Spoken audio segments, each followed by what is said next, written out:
오늘 본문에 지혜가 있어야 된다고 하죠. 지혜. 그러니까 성경에 있어서 이 성경의 그 잠언, 전도서 이게 약간 결이 좀 다르잖아요. 잠언이나 전도서를 보면 이게 뭐랑 비슷하냐면 그 노자의 도덕경 있잖아요. 그거 좀 비슷해요. 보면 성경에 있어서 어떤 하나의 말씀이면서도 이 세상적인 지혜와 지식과 상당히 비슷한 말이 많이 있거든요. 오늘 이제 잠언이나 전도서 보면은 행할 바 성경에서 막 보증 서지 말라고 하고 막 이런 내용들 굳이 성경에서 이런 얘기까지 하고 있나 할지 모르겠지만 이 세상을 살아가는 지혜에 대해서 말씀하고 있고요. 잠언, 시편, 잠언, 전도서, 아가서, 또 욥기 이런 내용들이 이제 지혜서라고 하는 하나의 큰 테두리로 이제 묻게 되죠. 그 가운데서 특히 이제 잠언과 전도서의 내용을 보면 이 내용이 조금 뭔가 이제 좀 쉽게 얘기하면 좀 세속과 가깝다. 그래서 믿지 않은 사람들 향해서 예를 들어서 이제 가정 예배를 드려야 돼. 근데 이제 믿지 않는 가족들이 함께 모여. 그러면 요 잠언이나 전도서 말씀을 가지고 전하면 그래도 이제 좀 뭔가 두루두루 평안하게 말씀을 전할 수 있는, 듣는 입장에서도 좀 편안하게 들을 수 있는 내용들. 왜냐? 이 세상적인 지혜와 지식의 내용과 비슷하기 때문입니다. 그러니까 잠언과 전도서, 특히 잠언의 내용은요, 이스라엘 민족들의 그 전통적인 지혜가 담겨져 있어요. 우리나라도 이제 조상들의 지혜가 있잖아요. 여러 가지 속담을 통해서 내려오는 거라든지 이런 전통적인 지혜들이 있는데, 이스라엘 민족들이 전통적으로 가지고 있었던 지혜가 잠언이나 전도서를 통해서 담겨져 있고, 또 그 가운데서 이제 고대 근동의 여러 가지 그 지혜의 내용들, 그러니까 학문적이고 지식적인 내용들 또한 오늘 본문 가운데, 그 성경 가운데 특히 이제 전도서의 내용을 통해서 많이 들어오게 되죠. 전도서 내용은 어떻습니까? 헛되고 헛되니 모든 것이 헛되다. 이게 좀 성경과는 좀 거리가 먼 것처럼 보이잖아요. 그래서 이 전도서는 성경에 들어오는데 거의 막차 타요. 이거 지금 정경에 집어 넣어야 되냐 말아야 되냐, 이거 상당히 고민들을 많이 했거든요. 근데 이제 마지막에 이제 하나님의 가르침으로써 신앙 공동체는 받아들이고 이제 성경의 하나의 틀에 이제 들어가게 되죠. 그러면서 어쨌든 세상적인 지혜도 하나님께서 창조하신 거잖아요. 모든 지혜의 근본 하나님이시기 때문에 지혜의 모든 것들은 다 주님께서 주신 거죠. 그래서 특히 이제 잠언은 이스라엘 민족들이 전통적으로 가지고 있었던 지혜, 그 지혜는 하나님과 연관성을 가질 수밖에 없거든요. 그 지혜의 내용이 이제 흘러내려오고, 그 잠언의 연대를 대략 처음에 이제 다윗과 솔로몬 시대, 주전 1000년부터 해서 이스라엘 민족들이 망하고 나서 신구약 중간 시기 초까지 해가지고 대략 한 600년. 그러니까 600년 가운데서의 이스라엘 민족들의 지혜와 그 전통적인 신앙 자체가 이 잠언 가운데 담겨져 있다라고 보면 돼요. 그래서 상당히 시간적인 스펙트럼이 상당히 길게 나타나게 됩니다. 그래서 이 잠언의 내용, 그래서 이제 그 잠언이나 시편, 전도서, 이제 전공 분야가 이쪽이기 때문에 할 말은 많지만 하다 보면 또 날 새야 되니까 또 집에 가야 되잖아요. 좀 핵심적인만 얘기하다 보면 이 지혜가 처음에 어떻게 생겼냐면은 이제 성경에 있어서 많은 부분이 구전이에요. 구전. 처음부터 막 이렇게 기록하고 할 수 있는 부분이 없었기 때문에 구전으로 전해 내려오던 것이 하나님을 이렇게 섬겨야 된다, 관계성은 이렇게 가져가야 된다, 이런 많은 것들이 구전으로 흘러 내려오다가 솔로몬 시대에 이제 변혁기를 맞이하게 됩니다. 솔로몬 시대에는 뭐가 나타납니까? 무역이 나타나죠. 무역이 활발하게 나타나요. 그러니까 그 솔로몬 시대에는 중개 무역을 해요. 북쪽에 있는 그 메소포타미아 지역, 그 북쪽과 남쪽의 이집트, 그 중간에 이제 교역을 하다 보니까 교역을 통해서 이제 세금을 걷게 되고 나라의 수입이 많아져요. 금이 흔하게 되는 건 들어온 데가 있으니까 그런 거잖아요. 그러니까 그 모든 것들이 무역을 통해서 많은 부분이 이루어집니다. 그러니까 옛날에는 이제 나라의 그 재정부가 한 10명 있으면 돼. 이전에는 다윗 왕 때는 재정부가 한 10명 있으면 되는데 솔로몬 시대가 되니까 막 100명이 넘어가야 돼요. 그럼 어떻게 돼요? 기록을 해야 되잖아요. 글과 문자와 기록. 그리고 외부로부터 다양한 이제 문학적인 내용들, 학문적인 것들, 문학적인 것들이 이제 수입이 계속돼요. 그러니까 사람들이 지식의 영역들이 계속해서 발달되고, 좋게 말하면 세계화, 안 좋게 말하면 세속화가 나타나는 거죠.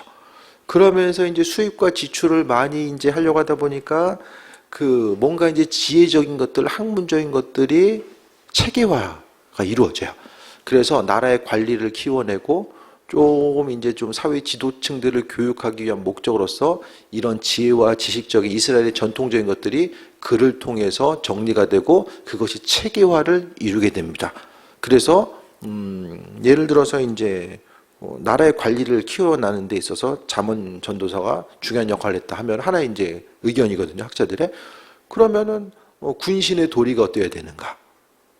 또 하나님과의 관계성이 어떠해야 되는가? 신하로서의 맡은 바 사명을 어떻게 감당해야 되는가? 이런 부분들 또한 이렇게 체계성을 가지고 나오게 되는 거죠. 이런 것들이 다윗과 솔로몬 시대를 중심으로 해서, 그러니까 솔로몬 시대죠. 솔로몬 시대를 중심으로 해서 이제 체계성을 이루면서 가다 보니까 거기에 그 이스라엘 민족들이 가지고 있었던 신앙 고백. 그러니까 솔로몬 이전에는 이 당시에서 가장 교육은 어디서 받습니까? 우리나라도 옛날에 보면은 아버지한테 받잖아요, 교육을. 어떤 교육이라든지. 예? 밥 먹고 누우면 어떻게 되죠? 옛날에? 욕을 먹거나 한 대 맞거나. 밥 먹고 바로 눕는다. 그러면 이제 좋게 말하자면 밥 먹고 이제 누우면 소된다. 이제 이렇게 하지만은 그 조금 이제 분위기 험악한 집들은 이제 막 이제 은혜로운 말들이 이제 퍼져나가잖아요. 이제 밥상머리에서 이제 교육이 일어나다가 이제 이런 것들이 이제 점점 체계화되고 학교가 생기고 이게 학문적으로 이제 체계를 이루는 거예요. 그래서 이제 솔로몬 시대가 아주 중요한 게 뭐냐면 이스라엘 민족들의 통치의 개념 또 하나님의 백성으로서의 삶을 살다가 이 솔로몬 시대부터 본격적으로 이제 이방의 길을 따라가기 시작을 해요. 그러니까 집안에 이제 나라에 이제 국고가 넘치니까 뭐 하게 됩니까? 하나님보다는 스스로의 힘을 과시하게 되고 돈을 의지하게 되고 돈으로 할 수 있는 건 하고 돈으로 못하는 건 못하고 그래서 점점 더 이제 솔로몬은 어쨌든 간에 그의 이제 뭐 그 전도서의 말씀을 보면 그가 이제 말년에 정신 차린 것으로 나오게 되잖아요. 중간에 보니까 솔로몬은 끊임없이 정략 결혼 동맹을 통해서 이제 부를 쌓고 이런 것들에 이제 계속 중심을 둡니다. 그래서 이스라엘 민족들이 이제 학문적으로 또 체계성을 갖는 데는 이제 솔로몬 시대가 중요한 역할을 하고 했지만은 어쨌든 신앙적인 부분에 있어서는 많은 어려움을 겪었던 시간이 이제 솔로몬의 때고요. 어쨌든 이런 이스라엘 민족들이 가지고 있었던 지혜의 전통들이 솔로몬 시대를 중심으로 해서 체계성을 이루고 그 다음에 계속해서 그 히스기야서를 보면은 어쨌든 지혜자를 양성하는 이런 그런 기관들 이런 내용들이 나오거든요. 그래서 솔로몬부터 히스기야 때 그리고 이제 이스라엘 민족들이 망하고 나서 이런 기간 통해서 한 600년의 기간 동안 이 잠언이나 전도서나 이 지혜에 관한 내용들이 계속해서 나오게 됩니다. 그래서 시대가 성경에 보면요, 이거 우리 이제 미리 들으셨던 분 알지만은 그 우리가 아는 것처럼 예를 들어서 욥기를 보면은 그러니까 성경은요 1차의 자리, 2차 자리, 3차의 자리를 분명히 기억을 해야 돼요. 성경을 볼 때에 1차 자리가 뭐죠? 욥기는 욥기의 배경이 되었던 거는 사사시대예요. 사사시대. 욥기의 배경은 사사시대입니다. 그럼 그러면 욥기가 배경은 사사시대지만은 그 욥기가 쓰여진 것은 포로기 동안에 욥기가 쓰여지고요. 그게 2차 자리예요. 배경이 되는 게 1차 자리 성경에 2차 자리는 쓰여진 시기, 3차 자리는 지금 우리예요. 지금 우리 가운데 성경이 이제 무슨 의미성을 가지고 있느냐. 그것이 이제 중요하거든요. 그래서 잠언의 내용을 볼 때도 우리가 이게 좀 내용이 좀 세속화되어 있다. 세상과 가깝다. 그렇게 되는 내용이 왜 나타났냐면은 어쨌든 이제 성경은 오랜 시간, 600년의 기간 잠언은 대략 한 600년의 기간을 통해서 층을 갖고 있기 때문에 여러 가지 내용이 있지만 중요한 것은 그 여러 가지 내용, 지혜의 내용도 결국 하나님께서 허락하신 것이고 세상 모든 지혜의 근본이 하나님이기 때문에 이 다양한 것들을 통해서 우리는 하나님의 살아계심과 인도하심과 예비하심을 경험하면서 이제 삶을 살아갈 수 있게 되는 거죠. 이런 배경적인 것을 가지고 보면 다윗의 아들 이스라엘 왕 솔로몬의 잠언이다. 그럼 잠언 솔로몬이 썼느냐? 한글 세종대왕이 만들었죠. 헷갈려요? 한글 누가 만들었어요? 기억, 니은, 디귿 다 엄밀히 하면 지편전 학자들이 만들었잖아요. 지편전 학자들이 만들었다 이야기 안 하고 뭐라고요? 세종대왕이 만들었다. 똑같아. 이 틀을 만들어 놓은 게 솔로몬이기 때문에 솔로몬 통치 가운데 지혜의 틀이 만들어져 있기 때문에 다윗의 아들 솔로몬의 잠언이다. 시편도 다 보면은 다 다윗의 작품 같잖아요. 근데 보면 다윗의 작품이 많지만은 다 시편을 다윗이 쓴 게 아니잖아요. 시편의 틀도 거의 600년을 육박합니다. 시편도 이 층 자체가. 그래서 다윗의 뭐 시편도 있고 그다음에 뭐 왕들도 있지만은 또 후대로 가면은 이스라엘 민족들이 망했을 때에 바벨론 강가에서 고향을 그리워하면서 또 성경 말씀에 대해서 시편 119편 같은 경우에는 이제 하나님 말씀에 대해서 기억하면서 기록을 하잖아요.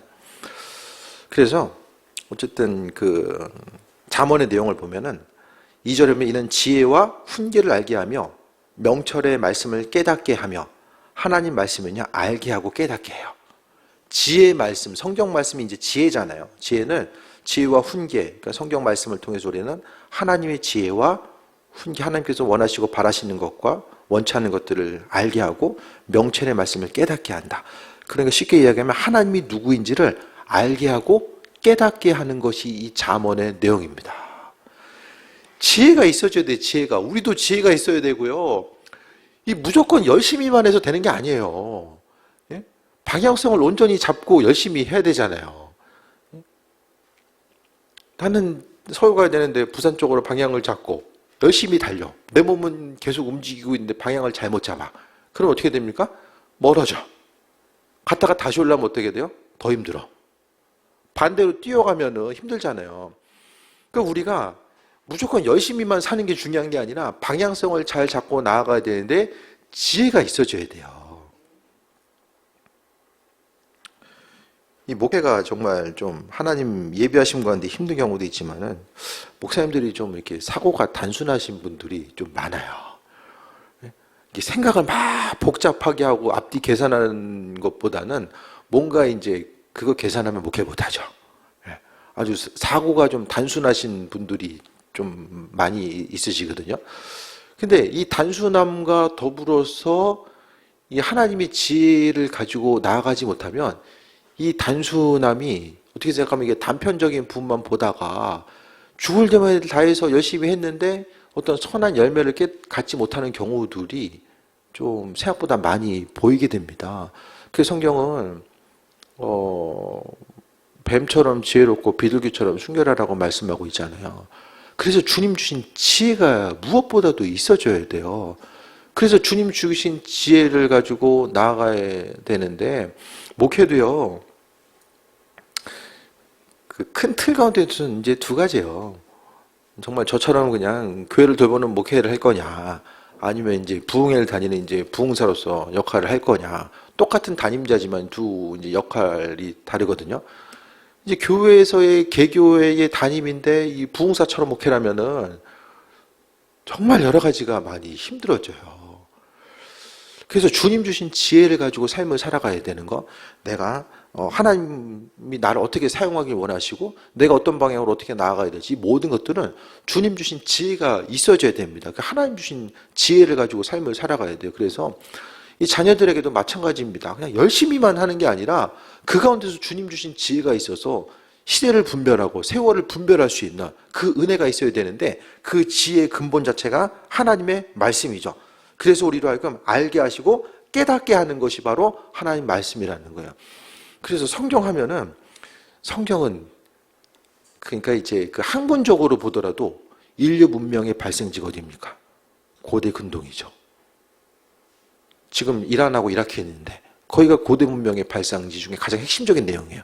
물론 뭐 이집트 문명도 있고 뭐 황하 문명도 있고 많이 있지만 그 중에 베스트 오브 베스트는 여기에요, 여기. 이스라엘을 중심으로 한 그 윗동네. 문명의 중심지. 거기서부터 우리가 알고 있는 대부분의 문명에 있어서의 뭐 별자리를 바라보고 뭐 물길을 바라보고 여러 가지 핵심적인 것들은 다 여기서부터 나요. 그러면은 고대 근동에 있어서의 지혜의 총합체가 바로 성경이다. 성경만큼 오랜 시간의 장기간의 기록들, 고대 근동의 기록들이 장기간에 걸쳐서 그대로 기록된 내용이 없어요. 이 성경은요, 세상적으로 보더라도 지혜의 근본이 바로 성경입니다. 성경은 이 시대에 우리가 필요한 대부분의 말씀을 아주 정확하게 이야기하고 있고요. 그래서 지금 그 지혜의 문학, 잠언이나 전도서가 그래서 중요한 거예요. 이 시대를 살아감에 있어서 성경은요, 신앙적인 것뿐만 아니라 세상적인 모든 것들을 포괄하고 있어요. 그래서 그 모든 지혜 자체, 왜냐하면은 지혜의 근본이 하나님이시잖아요. 그러니까 성경에 있어서 세상적인 지혜처럼 보이는 것들도 이상하지 않은 게 그 모든 것들이 다 하나님께서 주셨기 때문에 3절에 보면 지혜롭게, 공의롭게, 정의롭게, 정직하게 행할 일에 대해서 훈계를 받게 하며 2절에도 훈계 나오고 3절에도 훈계. 어디 훈계 받을 때 좀 있으세요? 훈계 받을 때.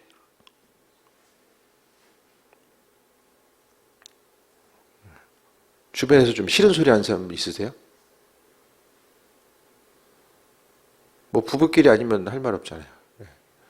저도 주변에 뭐라고 하는 사람이 없어. 그래서 사모님 가끔 한마디씩 하면 이제 그림 어두워지는 거야. 이제 뭐라고 하는 사람이 없어. 잔소리 들어본 적이 없어요. 그건 아니죠. 뭐 많이 있었겠죠. 기억을 안 나서 그렇지. 어디든지 간에 윗사람이 없었어. 나보다, 저보다 이제 나이가 적은 윗사람이 없었어요.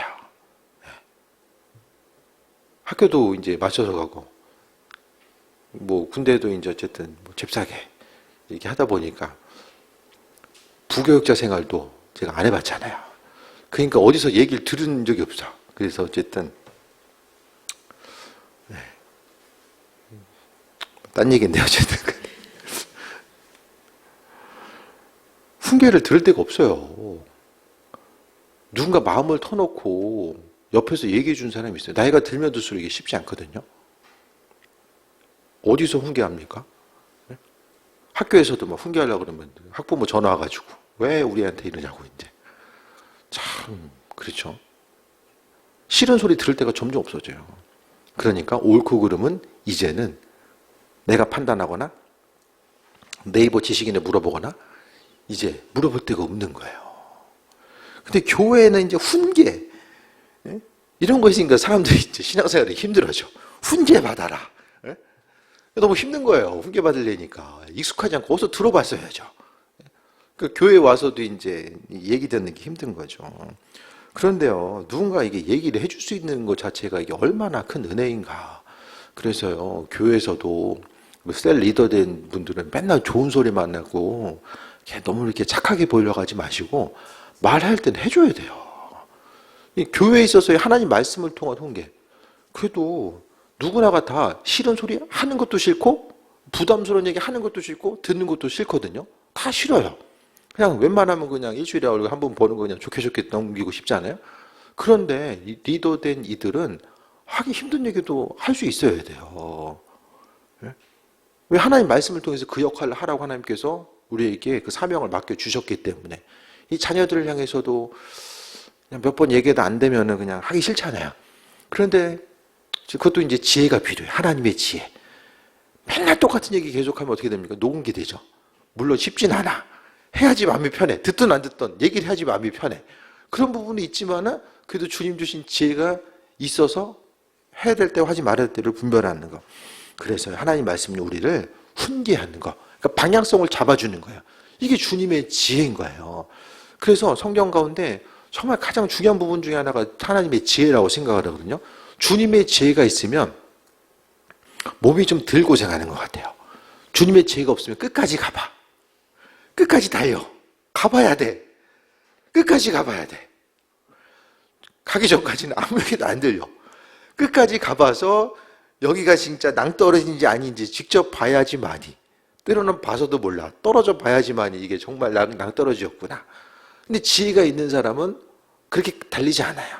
그 지혜의 말씀을 듣고 삶을 통해서 방향성을 전해 나아가는 거죠. 그러니까 지혜의 말씀을 듣는 건 누가 들어요? 겸손한 사람이 들어요.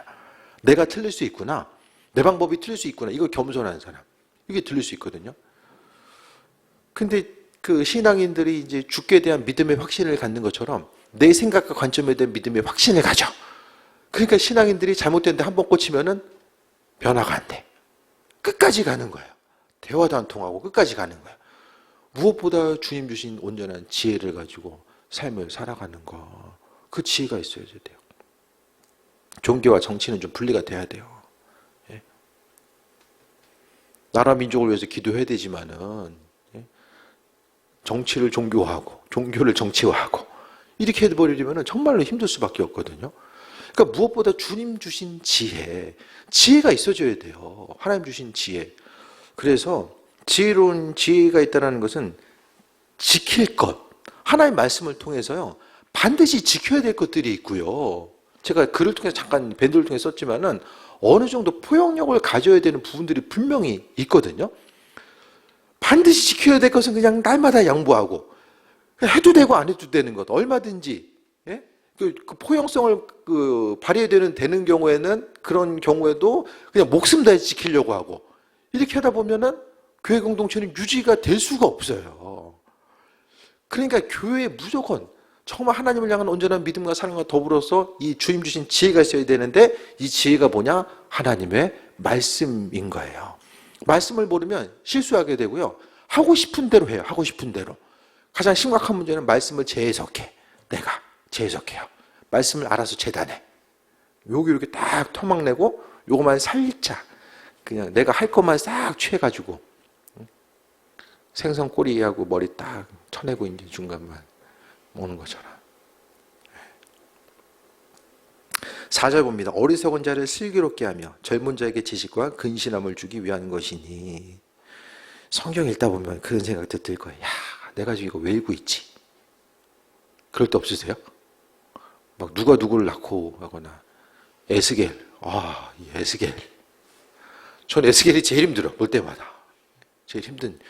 모세오경은 이거는 아무것도 아니에요. 예? 이사야도 있지만 에스겔이 저는 제가 보기엔 최고봉이에요. 최고봉. 예? 이 구약 전공했지만 이게 쉽지 않아요. 예? 보면서 사람이 정상적인 케이스면 보면은 텍스트가 머리에 입력이 되고 이게 소화가 돼야 되잖아요. 볼 때마다 새로워. 막 두 줄 읽으면 위에 두 줄 잊어버리고 이런 현상들이 있으면은 야, 내가 이거 왜 읽고 있을까? 이런 생각들이 분명히 이 사람이 어떤 일 하든지 간에 효율성과 합리성을 따질 수밖에 없잖아요. 우리의 삶이. 가성비가 너무 떨어져. 이 레포트도 이게 이 가독성 있잖아요. 잘 문장을 술술 잘 읽을 수 있게 이렇게 글을 써야 되잖아요. 근데 성경은 잘 안 읽혀. 똑같은 한국어인데. 근데 또 현대어 성경 해가지고 가독성 좋게 하면 은혜가 안 돼. 읽어보세요. 은혜가 안 돼. 성경은 좀 어려워요. 좀 제 맛이에요. 근데 가독성은 떨어져. 하지만은 이 성경 말씀을 읽는 것 자체가 나도 모르는 새에 지혜가 생겨요. 하나님의 지혜가 분명히 생겨요. 참 애들한테도 맨날 영어 단어나 외우라고 하지 성경 읽으라고 얘기 안 하는데 회개해야 돼. 그것도. 오늘부터 성경도 읽어. 단어도 외우고 성경도 읽어. 다 해. 다 해야 돼. 이 성경 보면 어리석은 자. 지금 단어 안 외워지잖아. 성경 안 읽어서 그래. 그렇구나. 성경 보면 지혜가 있어야 된다. 애들 되게 단어 때문에 힘들어하거든요, 요즘에. 성경 안 읽어서 그렇구나. 머리가 좀 부족하다. 그러면 지혜. 어리석은 자를 슬기롭게 하고 젊은 자에게 지식과 근신함을 주는 것 자체가 성경이라고 이야기하잖아요. 이거 성경대로 살아가야 돼. 엉뚱한데 이게 힘쓰면 안 돼. 그래서 자녀들 공부 잘하게 하고 싶다. 그럼 성경. 이 시대의 가장 비극은 아이들이 생각보다 어리석어. 학문적인 것은 알지만 생각보다 어리석어요. 이 인생을 살아가는 이 본질적인 도리 자체를 잘 모르잖아요. 뭐 계단에 쓰레기 있어도 뭐 애들은 쓰레기가 안 보이나? 안 보여, 안 보여. 네. 누군가 귀가 좀 가려져 있는 거야. 그러니까 세상을 살아갈 수 있는 이 지혜 자체도 이게 성경이 있더라는 거예요. 성경 말씀이 있을 때에 환난과 어려움을 만났을 때에 그 문제를 해결하고 이길 수 있는 힘과 능력이 이 성경 말씀 지혜를 통해서 우리에게 주어지는 거예요. 그래서 힘들어도 이게 영의 양식이다. 육의 양식이니까, 육의 양식이 아니라 영의 양식이니까 그래, 영적인 거 육적인으로 채워진 내가 이해한다는 게 당연하지. 그냥 어느 한쪽 그냥 포기하시고 그냥 읽는 거예요. 읽는 거예요. 읽고 또 읽다 보면은 언젠가는 이게 좀 들어올 때가 있어요. 그래서 자주 성경 말씀을 접하고 오늘 말씀처럼 지식과 근신함을 주기 위한 것이고 5절 보면 지혜 있는 자는 듣고 학식이 더할 것이요 명철한 자는 지혜를 얻을 것이다. 없는 사람 있게 되고 있는 사람은 더 있게 된다. 지혜가 있는 사람은 학식을 더한대요. 명철한 자는 삶을 살아갈 수 있는 이 지략 자체도 주께서 주신다라는 거예요. 그래서 지난주부터 이제 청년분들도 시편 한 편 딱 올려놓으면 읽고 나서 좋아요 표시를 해야 돼. 네. 요거를 단톡방을 통해서 시작을 했어. 안 하면 이제 다 보이잖아요. 누가 했고 안 했고. 뭐 한 번씩 눈치 줘. 박우진 한 주 한 번 했어. 지난주에. 네. 그 말씀 쓰니까 졸린 거야 지금. 계속 읽다 보면은 이제 새 힘도 나고 말씀을 통해 강건함 가지고 나아갈 수 있는 거. 네. 잠도 깨고 얼마나 좋아. 네. 이렇게 지식의 말씀. 6절에 보면 잠언과 비유와 지혜 있는 자의 말 그 오묘한 말을 깨달으리라. 하나님 말씀을요 언젠가는 그러니까 말씀이 말씀을 해석하게 하고 말씀이 하나님 말씀을 지혜롭게 해서 움직이고 나아갈 수 있도록 베풀어 주신 거예요. 생각보다 많은 사람들이요 지혜가 없음으로 해서 어려움 당해요. 그 지혜와 하나님 주신 지식이 없음으로 인하여서. 그래서요 열심히 하면 결과가 있어줘야 되잖아요. 그러니까 내가 무엇을 어떻게 해야 될까, 그런 부분들, 하나님과의 관계성을 어떻게 가져가야 되고 사람들과의 관계를 어떻게 가져가야 될까, 이런 본질적인 부분들이 성경 말씀을 통해서 우리가 지혜를 얻고 나아갈 수 있는 부분이 있다라는 거예요. 그래서 믿는 자로서 우리가 잊지 말아야 될 것은 하나님의 지혜와 능력, 그 예비하심에 대해서 바라보는 거죠. 그래도 어쨌든 저는 한 가지 감사한 거는 끝까지 가봐야지만 이게 이건지 저건지, 성경상 그렇게는 안 해주셨어. 그래도 적당히 가다가 이게 좀 아닌가 보다 하면 적당하게 좀 포기할 수 있는 또 은혜도 주시고 또 좀 분별할 수 있는, 뭐 잘은 모르지만은 그래도 은혜를 좀 주신 것 같아요. 그래서 어쨌든 이 말씀을 통해서 하나님의 예비하심과 인도하심을 바라보고, 그래서 가족 가운데서도 또 자녀들 가운데서도 하나님 말씀, 이거는 그냥 말씀이 아니라 하나님 말씀이면서도 고대 근동의 지혜를 포함하고 있는, 이게 성경 읽을 때마다 주님께서 주신 것이고, 이 고대 근동이라고 하는 인류 유산의 그 보고, 거기에 문학 작품, 세상 사람들 보기에는 문학 작품이거든요. 우리 하나님 말씀이지만 어쨌든 하나 읽으면서도 너무나 많은 것을 우리가 그 영적인 말씀과 또 지식의 말씀으로서 받아들이고 있는 것이다. 그래서 말씀만 제대로 이해해도 세상을 살아갈 수 있는 지혜 능력, 육적인 지혜와 영적인 지혜를 하나님께서 우리에게 주신다는 거예요. 우리가 어쨌든 몇 년 전부터 성경 읽기 이제 열심히 표를 통해서 하고 있잖아요. 그래도 읽다 보면 삶이 달라지는 것들을 분명하게 경험할 수 있을 거예요. 그래서 교회가 중요한 것 같아요. 서로 이제. 저거 안 붙여놨으면 그 1년에 한 번 읽겠어요? 솔직하게?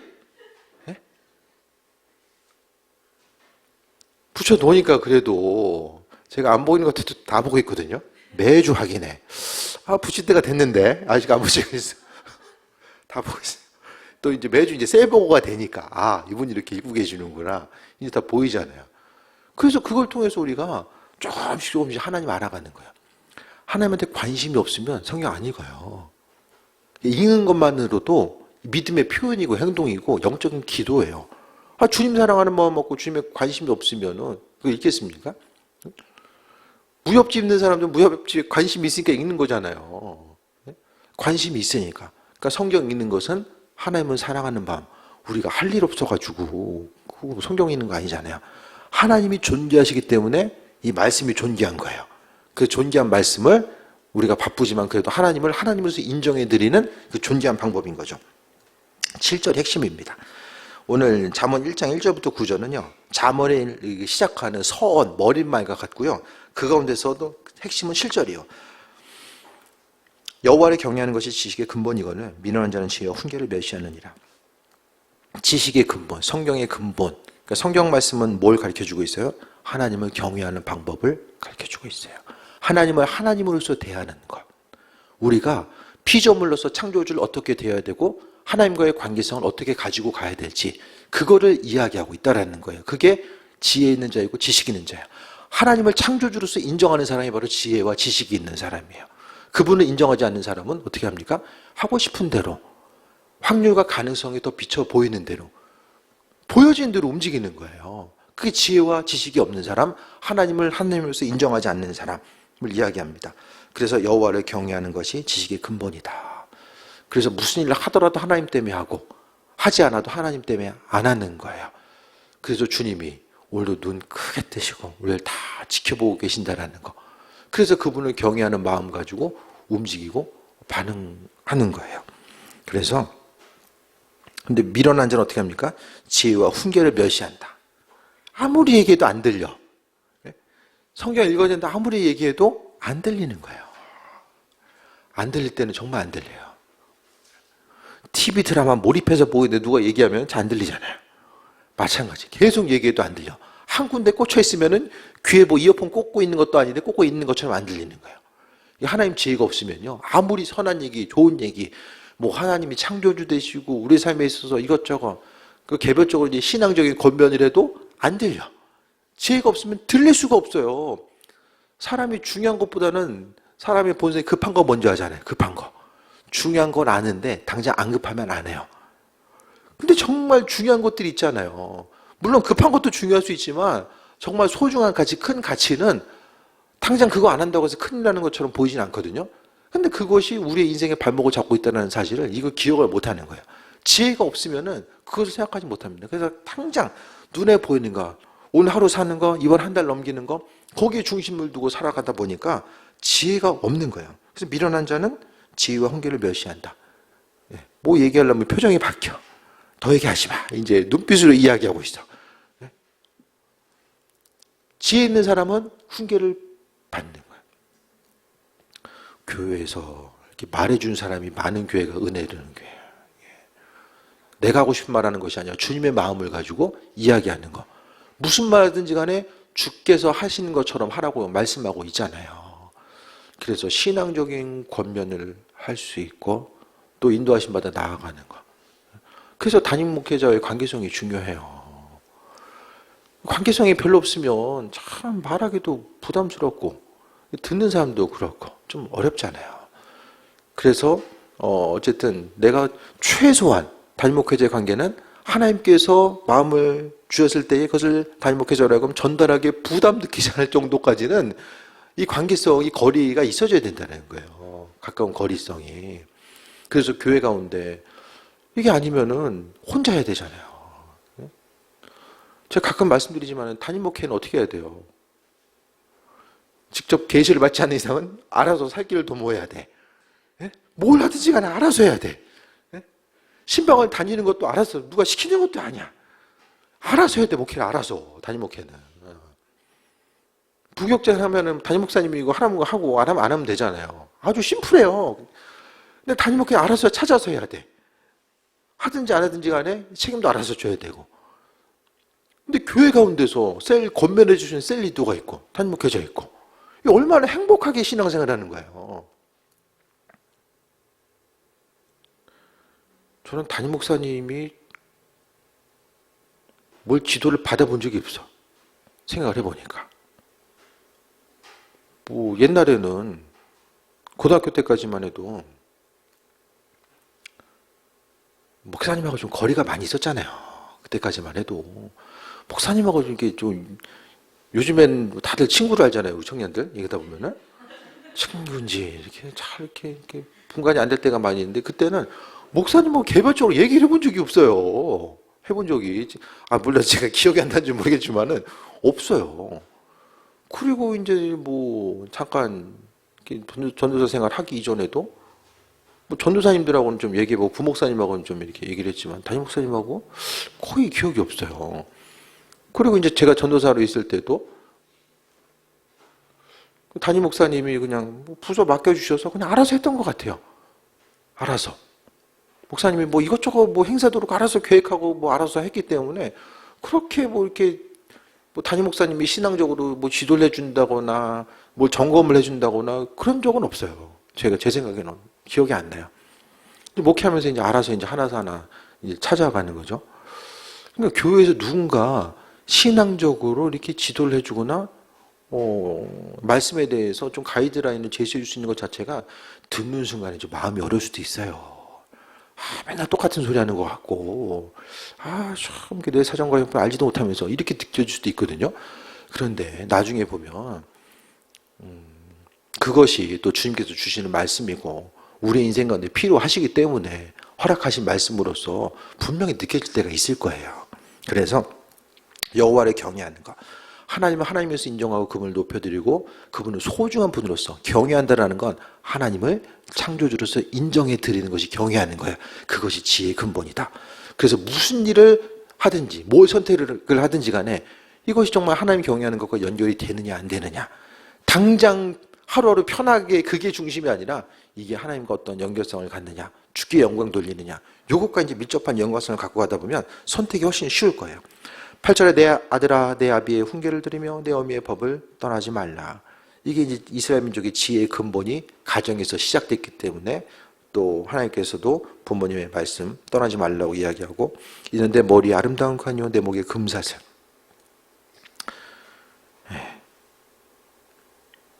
하나님 말씀이 옛날 고리탑은 어떤 것이 아니고 또 가정에서도 그러니까 믿음이 온전히 세워지면 가정에서도 이 관계성이 세워질 수밖에 없어요.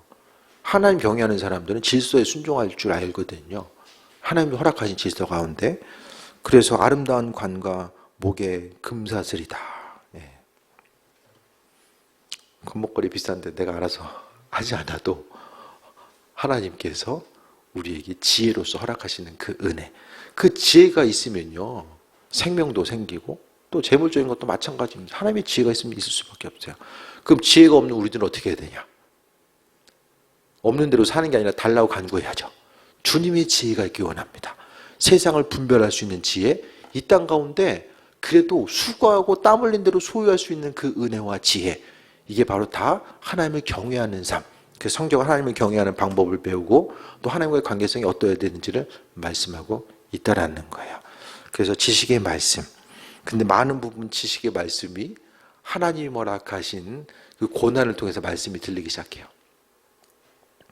청년부 예배 시간에 오늘 좀 느낀 거 얘기 좀 해봐라 했더니 다들 뭐 이렇게 이어폰을 끼고 있었는지 모르거나 엉뚱한 소리가 하고 있거나 거기 실족하고 넘어지면 안 돼. 버틸 땐 끝까지 버텨야 돼요. 이 인생의 고난이 조금씩 다가오는 것 같아 제가 보기에는. 그 고난을 통해서 하나님의 말씀이 들리기 시작하고 이 진리의 말씀을 통해서 왜 내 인생 가운데 주님이 필요한가?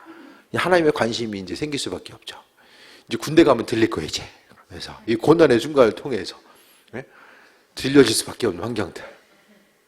핸드폰 없었으면 더 잘 들렸을 텐데 놓고 가는 것도 괜찮을 것 같아 집에다가. 생명 핸드폰 이제 이 말씀 정리합니다. 하나님의 말씀. 성경은 여호와를 경외하는 방법을 우리에게 말씀해 주고 있고요. 그것이 생명임을 이야기하고 있어요. 그래서 주님 주신 지혜가 그 어떤 시기보다 우리에게 필요하고 하나님께서 허락한 지혜가 있으면 다니엘과 같이 또 요셉과 같이 하나님께서 탁월하게 사용해 주십니다. 시대적으로 탁월했던 사람들은 하나님께서 허락하신 지혜를 소유한 사람들이었어요. 그래서 우리에게도 하나님 지혜 주셔서 주의 영광이 끝까지 쓰임받기 원합니다. 간구하시고 무엇을 선택하든지 간에 하나님 주신 지혜로 말미암아 새해 먹고 승리하는 그 온전한 삶 되시기를 축원드립니다. 기도하겠습니다. 아버지의 사랑에 감사드립니다. 주님 영광 받으시고 또 은혜 도하여 주시며 믿는 자로서의 복된 삶 살아갈 수 있도록 하나님 새해를 이루시옵소서. 어디서 무엇을 하든지 간에 강건함으로 지켜주시고 하나님 허락하신 지혜가 있어서 그 지혜 가운데 또 주께 영광 돌릴 수 있는 존귀한 삶으로 함께 하옵소서. 모든 것이 하나님의 은혜입니다. 영광 받으시옵소서. 예수님의 이름으로 기도드립니다. 아멘.